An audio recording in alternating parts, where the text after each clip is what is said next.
Hello and welcome to episode 2 of the Naked Marriage Podcast, where we undress the truth about sex, intimacy, and lifelong love. We are Dave and Ashley Willis. We're so excited that you decided to join us again. Yeah, welcome back for those of you who are here for episode 1, and welcome for the first time those of you who are just tuning in. But if you're just tuning in, you missed a great episode on sex in that first episode. So you're going to want to go back and check that out. But we've got a really exciting topic today as well. And this is something that doesn't get talked about a lot, but I think it's a huge issue in our culture. And it's when you're married in real life, but act single online or in public. Subtle things like not wearing a wedding ring, the way we behave on social media. This is huge, and it has a huge impact on our marriage. So let's dive in. You know, whenever Dave and I have to sit down with a couple who has tragically experienced, one of the spouses having an affair, it's never one big thing that just kind of led them there. It's not like they just ended up in a bedroom somewhere, just one day woke up and said, I'm just going to go bust up my marriage and have an affair. It's usually very small, subtle things that they don't consider to be harmful. Things like wearing a wedding ring or having opposite sex friendships. And really what it boils down to is these people that end up having the affairs often think, well, I'm married at home.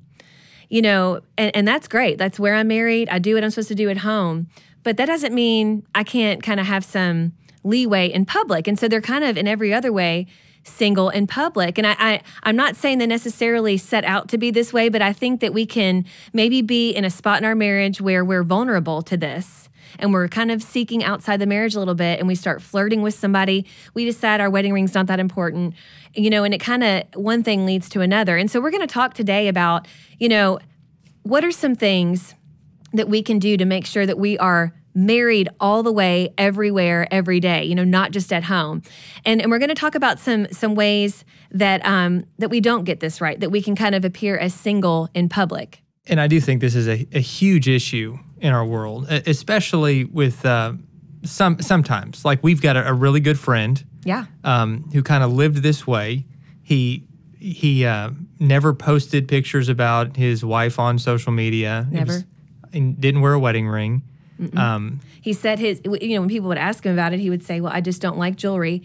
Yet nobody pointed out that he was wearing a watch, but we just kind of gave him the benefit of the doubt. A Fitbit and bracelets. Yeah, exactly. But that was always the excuse, is I don't like jewelry, and he told his wife that, and she was okay with that. Right, and so it was essentially like in public, he was a single dad. Right. He didn't just talk about his wife. There weren't pictures of her around where he worked. Right. And so he was living this persona in a lot of ways, not outwardly seeming like he was flirting, but just, would wear shirts to kind of show off his guns. He was, I've got love handles, so I don't wear shirts that tight, but they looked pretty good on him. And long story short, after a long time of people just thinking, well, that's just who he is. That's just him. That's just his personality, and we kind of, make excuses for it. It recently came to light that essentially for a very long time, he's been carrying on an affair with a much younger woman and essentially living this double life. Right. And I'm not saying that every guy that doesn't wear a wedding ring or every guy that, that wears doesn't tight shirts. post a lot of pictures online with his wife is automatically having an affair. But I do think that public persona is such a gateway. Right. What we cannot do is compartmentalize.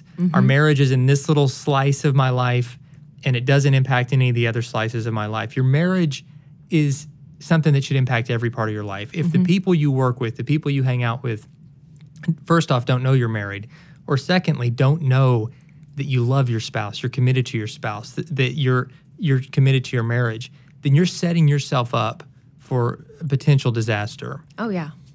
I mean, it's so true, and we talk about this, as we talk about our friend, it breaks our heart. Like, this is something where we wish we had seen it coming. And we share this with you because we don't want this to be you. And I think sometimes, we go into these things innocently. And, as we've talked with our friend, he never meant for this to happen. It's not like he wanted this to happen. But I think so many times we make one subtle decision that goes against our marriage and goes against our values, and then that leads to another bad decision and another bad decision. And before we know it, we've created a terrible web of lies, and we're in a life we just never saw ourselves being in, and we end up breaking the hearts of the ones that we love the most.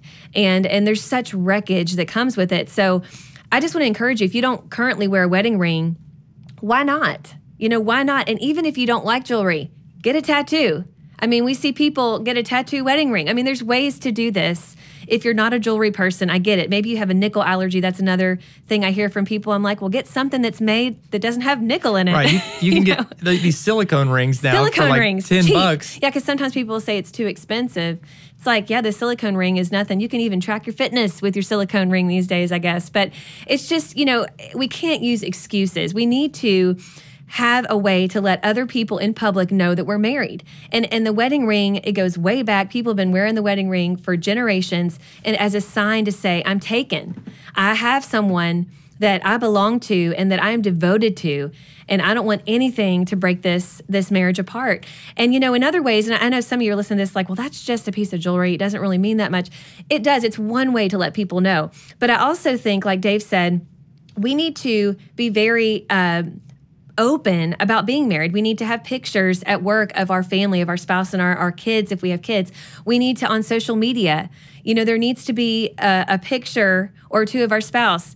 Maybe some of you are like, well, that's kind of silly. My spouse doesn't really like pictures. Well, put on there that you're married. Just put on there that you're married. And brag about them with your words. Brag about them. Use encouragement. If you're not publicly bragging about your spouse, yes, then you're probably nagging about your spouse in some ways. Usually one or the other.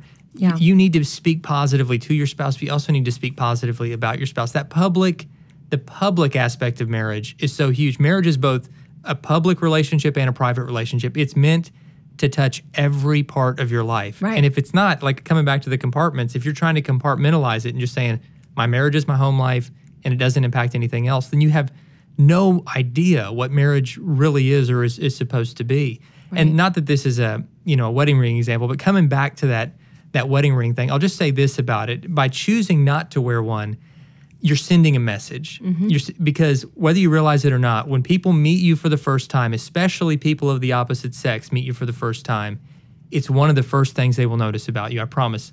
And they will make assumptions about your availability based on the presence or the absence of a ring. I know for my grandmother, she had a husband that was a philanderer. I mean, I really don't know any way to soften it. He ran around on her. He was later in his life. He came to faith in Christ and was a good grandfather. But he, for most of their life, was a terrible husband. She still carries deep wounds from that, even though he's passed away many decades ago. But for my grandma, the first thing she notices about any man is whether or not he's wearing a wedding ring. Oh yeah, and she'll talk about it. For her, it's a statement. It's saying, I'm committed. It's saying my wife matters. And this is from a woman who had been wounded so deeply from a man who did not value his marriage and did not treasure her the way that he should. And so, guys, I'm just saying, look, safeguard your wife, safeguard marriage in general by being willing to wear one, especially, if a wife says, this is important to me, I would like for you to do it, and you choose not to still, that kind of pride is so toxic in a marriage. It really is. It's so true. And not only is it a sign to other people, but it's a sign to you as a person. You look down and you think about your wedding day. You think about the vows you took. You think about when your spouse, for ladies, you think about when your husband asked you to marry him. And husbands, you think about when your wife first, said, with this ring I thee wed, and put that on your finger, and you remember the glow on her face. That's what we think about. It's a tangible way to remember the vows that we've taken to our spouse, and it's also a tangible way to tell others about it. But more than even the wedding ring, there's certain behaviors that we really need to watch to make sure that we're not appearing single in public. And that can be, a lot of times in the workplace.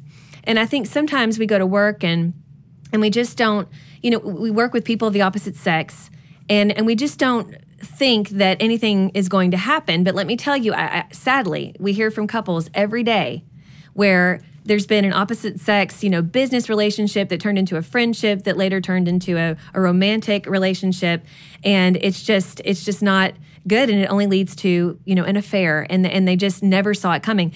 And so some ways that we can make sure that we're not going down that road is we need to be very careful about being alone with someone of the opposite sex.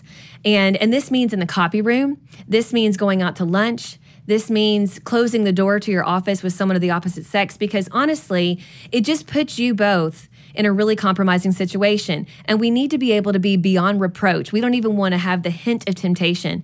And, whenever we've written about this and we've shared any kind of post on Facebook about this, we get just very polarizing comments. There's one side that says, oh my gosh, thank you for talking about this and being so clear about opposite sex relationships, possibly damning your marriage because this broke up my marriage. And then we have people on the other side who are like, this is so archaic. My best friend is a guy and my husband doesn't care and this is just ridiculous. But I want to share this with you because I see this probably break up marriages more than anything else. Absolutely.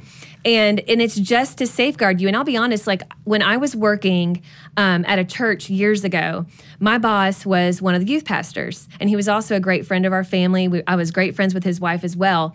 And I will never forget, we were redesigning the youth space. And I was so excited to be part of this. And I remember assuming, well, we're going to go to this carpet store. I'm just going to ride with my friend, who's a guy. Did not think a thing about it. Well, we go to the car and he looks at me and he said, Ashley, I'm sorry, but we're going to either have to have someone else ride with us or you're just going to have to meet me there in your car. And at the time, I think I was like 22 years old and I thought, that is just ridiculous. Who does he think I am? Like, I am not that kind of girl. And what in the world? I see him like a brother. Like, I was kind of angry about it and I told Dave about it. And at first he was kind of like, yeah, that's weird. But the more we both thought about it, we were like, no, that's not weird at all. Yeah. He is taking the proper stance. And it quickly became a policy in our marriage. We adopted that. Because we saw, you know what, don't ever put yourself in a position to be tempted or talked about. Exactly. It's really safeguarding you, it's safeguarding your spouse, and it's safeguarding that other person who's riding with you. And you have to sometimes be weird by our culture standards to protect and safeguard your marriage. Because it is going to seem weird sometimes for you taking a public stand for marriage and saying, look, this is just a policy that my wife and I have out of respect for each other, out of respect for marriage in general, that we don't do. And it might create some awkward conversations, but in those awkward conversations, it's also going to give you a platform to celebrate your marriage. Oh, and I think even if people don't get it, even if people think you're a weirdo, they're also going to take note that that's somebody that really values marriage. That's somebody that they're practicing what they preach. They're putting their spouse first. And, another thing I would add to piggyback on this conversation is, and this is something Ashley has talked about a lot, is you've got to be careful with your compliments. Oh, yes. You got to be careful with your compliments.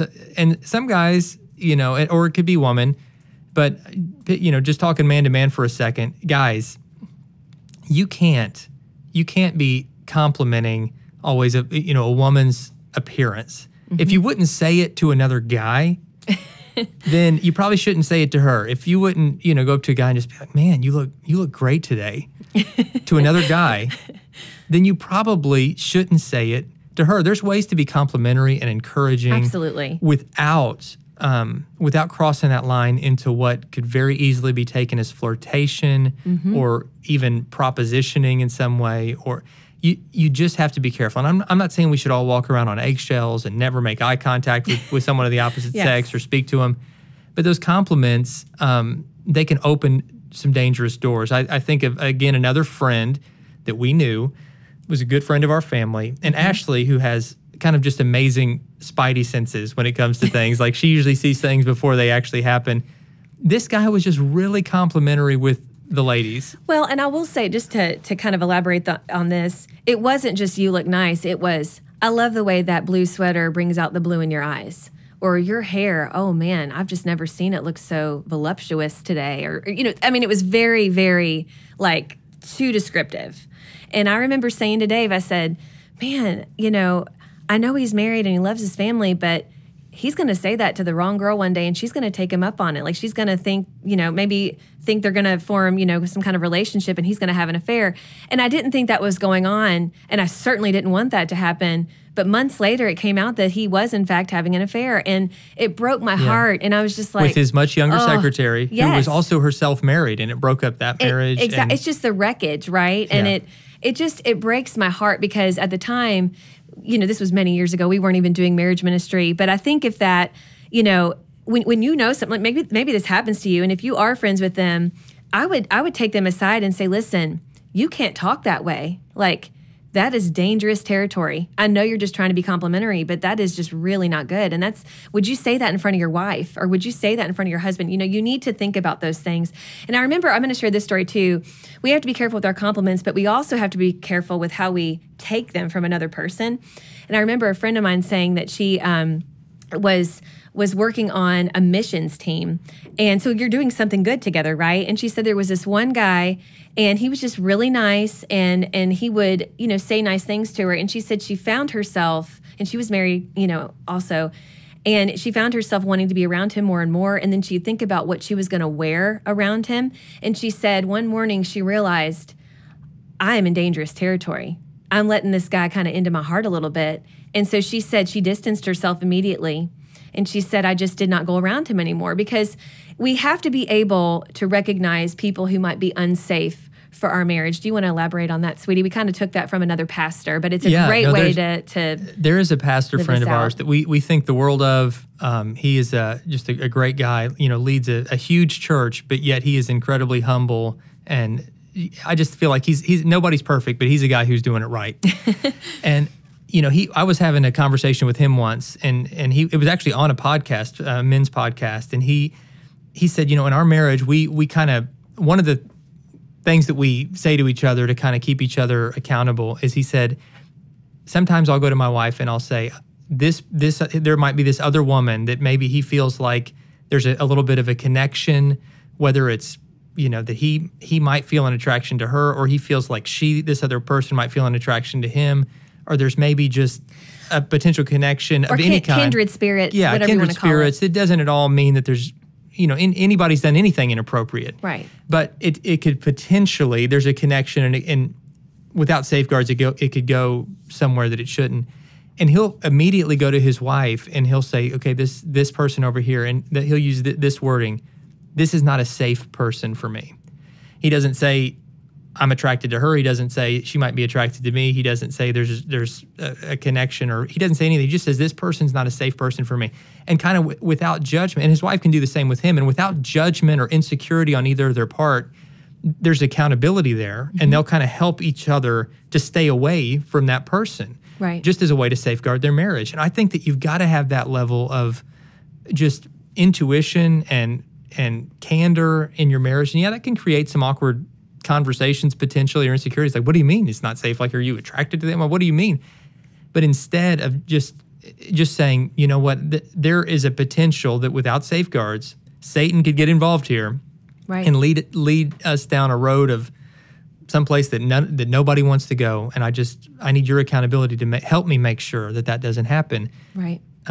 So yeah, maybe there might be some times when you need to come to your spouse and say, hey, this person, this isn't a safe person for me, right, and I need your help with that. And I think too, we need to have that kind of vulnerability in our marriage. This whole entire podcast it all goes back to Adam and Eve being naked and unashamed in Genesis, where it talks about the very first married couple. And we want that kind of nakedness in our own marriage. And it's not just the physical, but it's the emotional, it's the mental. We're just sharing everything with one another and being completely vulnerable. And some of you listening might think, man, I just don't think I could go to my husband and say, that's an unsafe person. But I just want to encourage you to get to that place in your marriage. Maybe that's not where you're going to start with your vulnerability, but be willing to be that open, because it's really going to protect you in the long run. It's not admitting that anything's happened. It's just saying, like, help me to be on guard. And it may not be that you're attracted to that person or that you even feel a connection, but you can see in their eyes that they do. And I would challenge you too, if you see somebody who seems all too eager to talk to you all the time, talk about your spouse every time you talk to them. Yes, and then get so away good. as fast as you can. That's because right. It's just dangerous territory. And you all, in the workplace. They say, hey, nice shirt. Yeah, my wife gave it to me. Yeah. And I got to go see her now. Yeah, my husband likes it too. And man, he looks good in that color too. Like, compliment your spouse or whatever. We just need to be willing to always bring our spouse into our life outside of our home. Because if we don't, we do appear like we're single.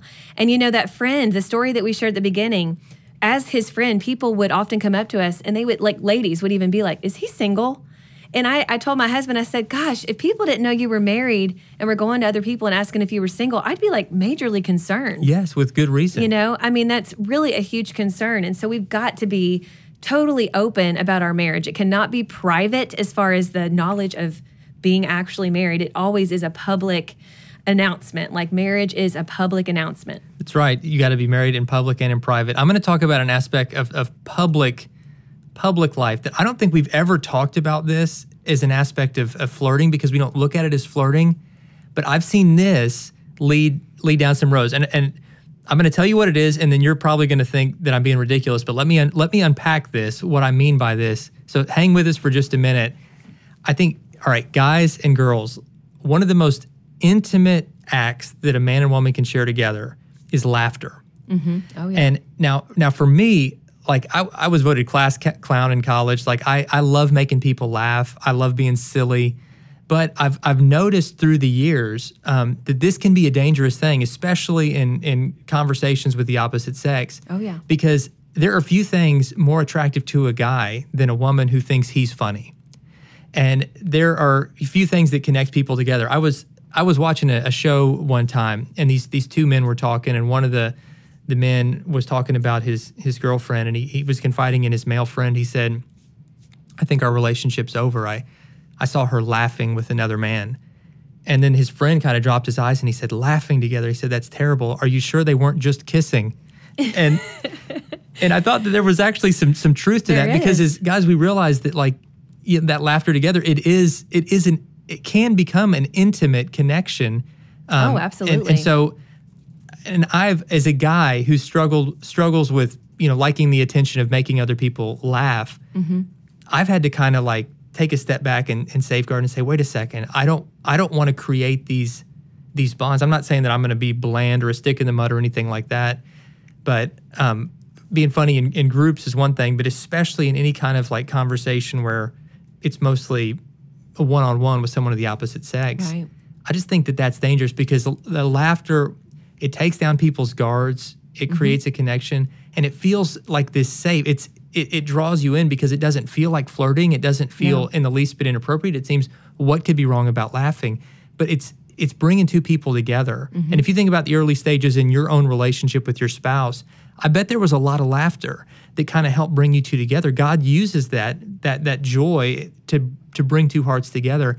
And it's just something I've never heard talked about publicly. It's so true, though. But this is something that we've got to watch in how we relate to people in public, because it's subtle. It's subtle, and sometimes the most dangerous things are subtle. Well, and I'll be honest, too. I think that this isn't just person to person. It's actually like, when you're physically making each other laugh and you're in each other's presence, this can be through flirtatious texts where you're like, oh, it's just our sarcastic humor. And people think, oh, it's just a banter. I've heard that before. Well, we just have a banter, which I'm like, okay. That kind of doesn't sound good, but they just basically they're trying to say bantering in the bedroom if you're not watching. I mean, seriously, like that's what they're like. It's just a banter. It's harmless is basically what they're saying. But I'm like, do you banter like that with your husband? And honestly, I mean, I'm just going to put it out there, and we're going to go way deep into technology and kind of what is appropriate and inappropriate in some of our next episodes. But, we should not be having any conversation with some of the opposite sex, back and forth, and like without our spouse knowing about it. That's just really dangerous territory. And I know some of you are probably hear this and you're like, that is crazy. Like I have work relationships, this and that. I would just say, if you have to have those, let it be an open book to your spouse where you don't have the passwords, you don't have any way of hiding those. But I would even challenge you to have someone else in on that conversation, where if it's not like, you're not in a field where it is like government secrets or you're a psychologist or something. I mean, where you're bound by, or a lawyer, you're bound by the secrecy between your client. Well, for us, we share the same Apple ID. So we literally get copied on each other's texts. And we're public about that with people. Say, like, look, just know that, we share an Apple ID in our marriage, and so we actually see all each other's texts, and it helps us honestly stay connected to each other's world. Like, oh, don't forget you got that doctor's appointment, or don't forget, so we know what's going on. If I would just challenge you, if the idea of that freaks you out, if the idea of your spouse being able to pick up your phone, look through any aspect of it, if that freaks you out, then like Ashley has said before in teaching on similar things, like why? What are you hiding? Like what is it? What is it? Because marriage has to be total transparency. Yeah. It just does. And if you, again, think you can compartmentalize and say, no, there's this whole aspect of my life, my work, my thoughts, my texts that my spouse has no right to, no access to, you're playing with fire. You are. And that kind of begs to question, is there a part of your life where you feel like, I don't want my spouse to have access to this. I want it to just be mine. Is there a part of your life that you feel that way about? Because I would challenge you and say, why? Why do you need something that your spouse doesn't have access to? And I'm not saying it's necessarily a relationship, but just a part of your life, a hobby, whatever it is, that you just don't want them to know about it. You don't want them to have access to knowing about it. You don't want them to know the friend group that you do this with. Why would that be? Because that's not marriage. When God created marriage, it's for oneness between a husband and a wife. And you can't have parts of your life that you completely keep from your spouse. And if you do that, and like you might be hearing this and saying, but I'm not hurting them. I'm not cheating on them. I'm not doing anything of the sort. But you are keeping yourself from a deeper connection. Because if you have a secret life, it's a breeding ground for sin, first and foremost. It's a breeding ground for really unhealthy habits to form right there. But it's also really cheating your spouse and yourself of the connected, thriving, beautiful marriage that you really could have. Man, that's so true. There's just great wisdom there. What all this comes down to is don't settle for less than the best marriage. Yeah. We're not just trying to throw a bunch of like legalistic rules and regulations at you guys and make you feel that's not what God's about. Like every safeguard he gives us in Scripture, it's like the guardrail on the interstate to keep you from going into oncoming traffic and hurting yourself and others. It's always for our protection. It's always for our good. And when we ignore it, it actually harms us. We think that in ignoring it, we're living in freedom. And really, that's just our pride talking. It's like, well, I'm free. I don't have to answer to anybody. I can do what I want. Man, pride is not only a sin itself. Pride is the soil where all other sin takes root. And pride will destroy your marriage faster than anything. And so we're talking about these things and trying to challenge you on these things, not to like limit you or make you feel shackled, but really to set you free, to have the free marriage, the transparent, open, honest, naked marriage that you're meant to have both in public and in private, and not to settle for anything short of that. That's right. And another great way that we can kind of just be a publicly married couple is just simply going out in public on date nights. I mean, and that's not only a great way to let people know, like, ta-da, we're married, but it's also a great way to enjoy your marriage. I mean, that was one of the first things that I think Dave's parents and like a mentor couple that was mentoring us when we were engaged, that was like the one thing they kept on harping on was make sure you always date each other. And going out in public is a great way to just enjoy each other, but it also publicly shows people, yes, I'm married. Yes, I enjoy my spouse, And if you don't want to do that, I would just, again, ask you why. I mean, what's holding you back from that, You should want to go out in public. You really should be proud of your spouse. Absolutely. You should be proud and want to introduce your friends to your spouse. I mean, when I think of Dave, I think, I can't wait for new friends to meet him. Like, I'm like, oh, I cannot wait for you to meet Dave. Like, I'm so proud that he's my husband, and he treats me in the same way. And we need to get there. We need to be proud of one another and really just can't wait to introduce our spouse to our friends and bring them into our world in every aspect and in every way. Because I want to be really honest with you all. None of us are immune to being tempted. We all have to be on our toes all the time. It doesn't matter what field you're in. Dave and I have to be on our toes all the time. Absolutely. Because anytime we start, not being intentional and kind of subtly wandering, having wandering eyes or having a wandering heart, we're putting ourselves in dangerous territory. So again, we don't share this with you guys as ones who are looking down and saying, do this, do that. We're sharing this with you because as ones who work with married couples all the time, we see this thing destroy marriages so rapidly, and it breaks our hearts, and we want to be on our toes and let that not be us, but we want to teach you guys as well and let you know what we've learned and help you to have a thriving, rock-solid marriage. That's right, and don't settle for anything less. And sweetie, that's a great challenge to end on. I hope you guys were paying attention to all her words, but those final ones in particular of making your spouse a part of every aspect of your life. And in both public and in private. And a good challenge with this is one, listen to these podcasts together, which is one step. But make that date night a priority that Ashley was talking about. Make it a priority, budget for a babysitter, whatever you need to do. But make that a priority, stay consistent with it. You'll never, ever, ever regret the investment that you made into your marriage. It will have an impact of every other part of your life. Thank you all so much for joining us for this second episode. I hope that there's something that you took away from this, like what you can do to kind of show that you're married in public. Maybe there's some behaviors you weren't doing before, and maybe it's wearing your wedding ring or talking about your spouse favorably to others and just letting people know that you're married and you love being married. Whatever it is, I hope that you are able to take that and just apply it to your marriage. Yeah, that's right. And that's one of the main goals of this podcast is to help all of us with each episode, maybe just find that one thing, that one little nugget that we can immediately apply, or maybe uncovering a blind spot we had that we didn't realize that we had, and we all have those. So thank you so much for tuning in. Here's some next steps for you. If you're enjoying this podcast, would you please leave a review? Let other people discover this podcast, because together we can spread the word and help create stronger, more thriving marriages. We also want you to subscribe to this podcast. It just takes a click. It just takes a few seconds and a swipe of a finger on a smartphone, and you can subscribe, meaning you will be the first to know every time there's a brand new episode. You can stay connected, and we can't wait to continue this journey with you. So we'll see you next time.